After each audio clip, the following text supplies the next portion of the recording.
Hello' everyone, কি খবৰ guys? সকলোৰে আশা কৰোঁ সকলো ভালে আছে আৰু মিনি ব্লগলৈ স্বাগতম জনাইছোঁ। বহুত দিনৰ মূৰত মিনি ব্লগ আনিছোঁ আৰু বৰ্তমান মই এতিয়া গৈ আছোঁ মঙলচণ্ডী মন্দিৰ। আজি অমৰনাথৰ অফিচাৰ ষ্টাফে আমাৰ মঙলচণ্ডী মন্দিৰত খিচাৰি দিছে আৰু পূজাও আছিল, পূজা কৰিছে। সেই গতিকে মোক ইয়াতে মাতিলে আৰু মই আহিলোঁ। এতিয়া আহি পাইছোঁ, অমৰক বিচাৰি আছোঁ। সি ছাইডত কাম কৰি আছে আৰু সি খিচাৰি নোখোৱাকৈ মোৰ কিনে ৰখি আছিলে আৰু এতিয়া দুইজনে একেলগত বহি গ'লোঁ আৰু ই মোৰ কিনে ৰখিছে, তাৰ বাবে থেংক ইউ।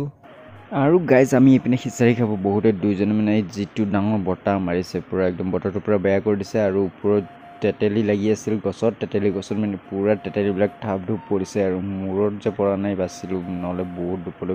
কিমান তেতেলী পৰিছে চাব পাৰে, পূৰা চোতালটো ভৰ্তি হৈ গৈছে। সেইপিনে এটা এই আছে চব পূৰা মানুহবিলাকে উঠাই আছে এটা এটা কৰি। আৰু সেইপিনে ভাল লাগিলে আজি বহুত দিনৰ মূৰত মঙলচণ্ডী পূজাৰ খিচাৰি খালোঁ আৰু এইপিনে পূৰা ধুনীয়াকৈ বল হয় নেকি ক'ব, আপোনালোকে কমেণ্ট কৰি জনাব যদি জানে নামটো কি হয়। আৰু এতিয়া আৰু এইপিনে ঘৰত আহি থকা সময়ত আজি বহুত দিনৰ মূৰত মানসৰ বেটটো পাই গ'লোঁ। ইয়াৰ বেটটো হেৰাইছিলে, তো দেহালত দাদা দুজনে বেটটো ওলাই আছিলে, তো দূৰৰ পৰা দেখা পালোঁ সেইটো মানসৰ বেট হয় যেনেকৈ লাগিছে। সুধিলোঁ, সিহঁতেও ক'লে যে বেটটো ইয়াতে পাইছোঁ। দেহালৰ টিঙৰ তলত বেটটো থৈ দিছিলে, সি পাহৰি গৈছিল হৈ যাব, তো বিচাৰি পোৱা নাছিলে। তো আজি ফাইনেলি 1 মাহৰ পিছত বেটটো পালোঁ আৰু এতিয়া মানসক দিব লাগিব এই বেটটো ঘূৰাই কিনে।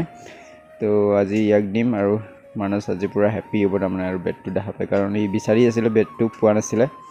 তো সেয়ে আৰু এতিয়া এইপিনে আমাৰ চাইকেল আছে আৰু বৰষুণ দিয়া কিনে অকণমান ৰখি গৈছোঁ আমি ইয়াতে। আজিৰ ভিডিঅ'টো আৰু এইখিনিতে শেষ কৰিছোঁ। লগ পাই আছোঁ এটা নতুন ব্লগত, তেতিয়ালৈ এৰিছোঁ, বাই বাই।